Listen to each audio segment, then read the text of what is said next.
Este caso y otros, como el caso Audios, han abierto un debate político en el Congreso también en los últimos días en relación a casos de corrupción o eventuales delitos que se han cometido desde determinadas reparticiones públicas. Bueno, vamos a hablar de este tema, de cómo se puede reaccionar también desde el punto de vista legislativo. El senador Francisco Buenchumilla está con nosotros esta mañana. ¿Cómo está, senador? Bienvenido.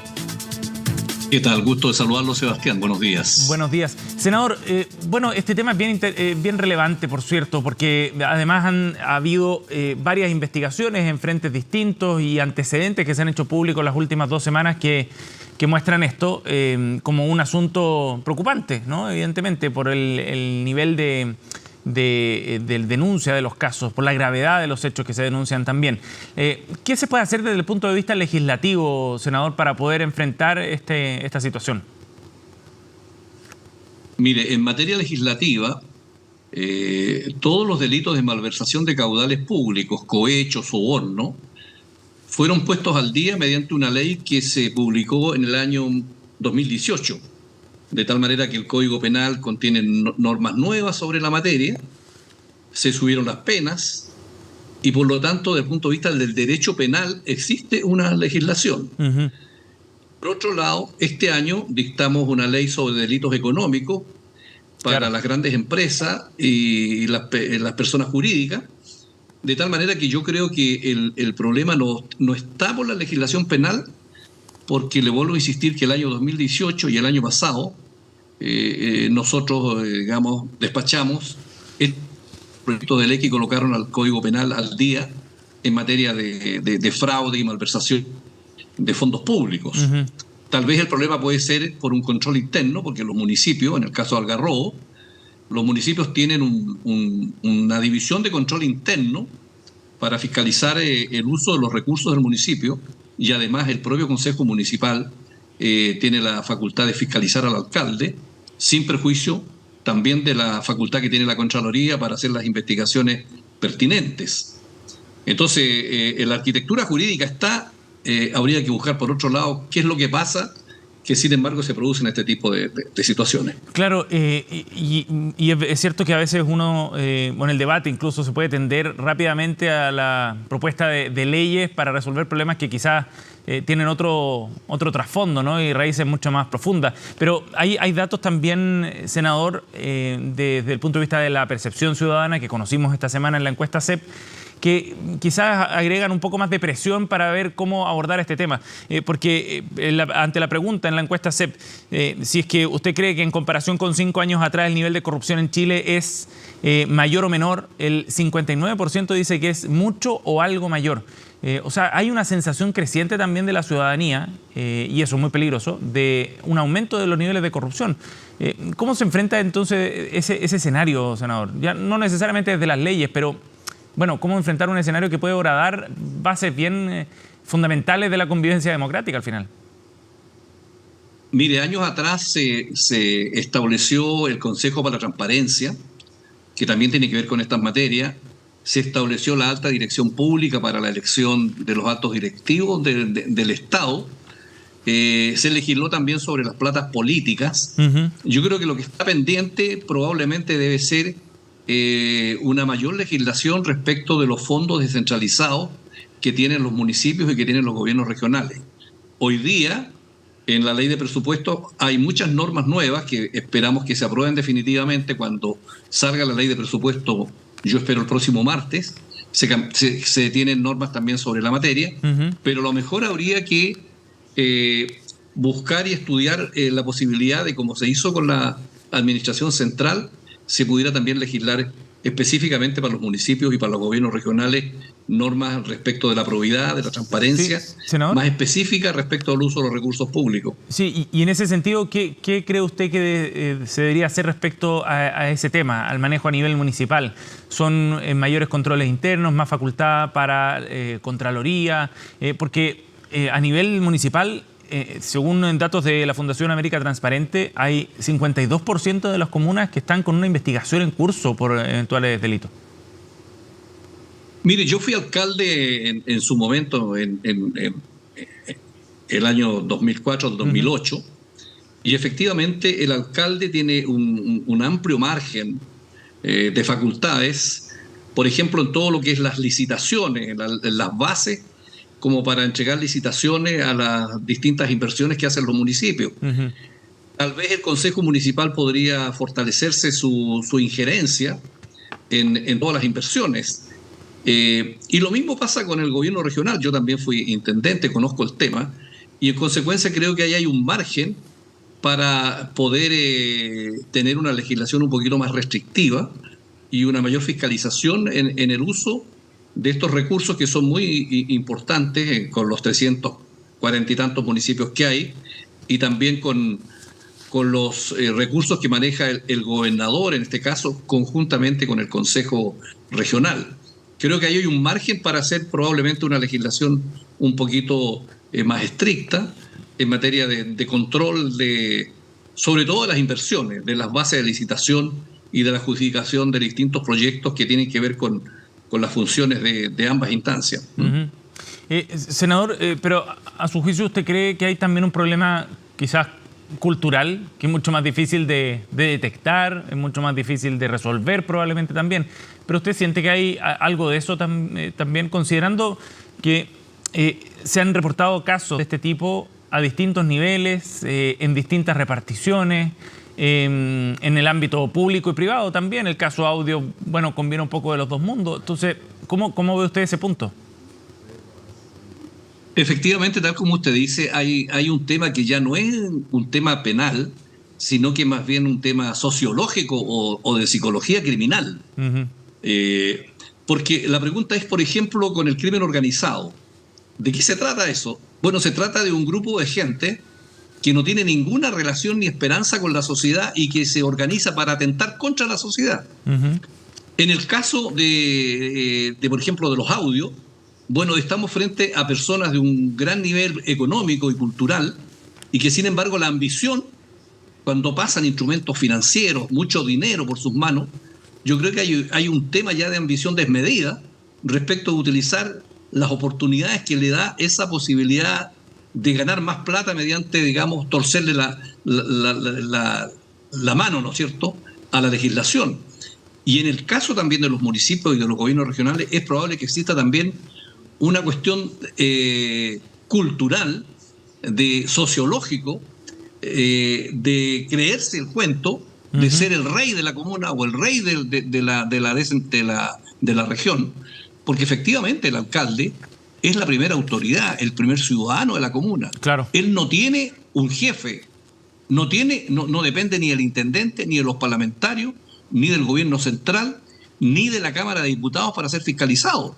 Entonces tiene el Consejo Municipal y tiene la Contraloría y la División de Control Interno. A lo mejor eso es insuficiente. A lo mejor habría que pensar en un mecanismo de fiscalización un poquito mayor.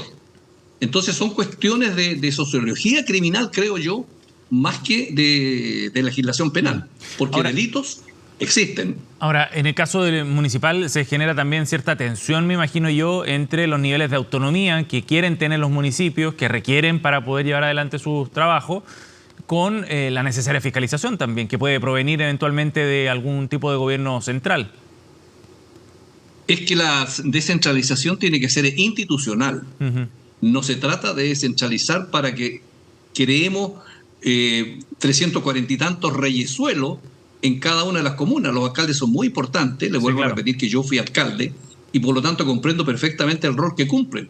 Pero la descentralización tiene que ser una cosa institucional, en que haya al interior de los municipios determinados contrapesos, de tal manera que una autoridad individual no se sienta con el derecho de malinterpretar la autonomía pensando que puede sobrepasar y puede haber este tipo de cosas como por ejemplo sucedió con el municipio de Algarrobo, que ha estado en la atención pública en estas últimas semanas, ¿no? Claro que sí. Senador, el punto quizás cobra más relevancia todavía, no solo a propósito de los casos que hemos visto en estas últimas semanas, en las corporaciones, en la alcaldía, en fin, lo que ya hemos conversado.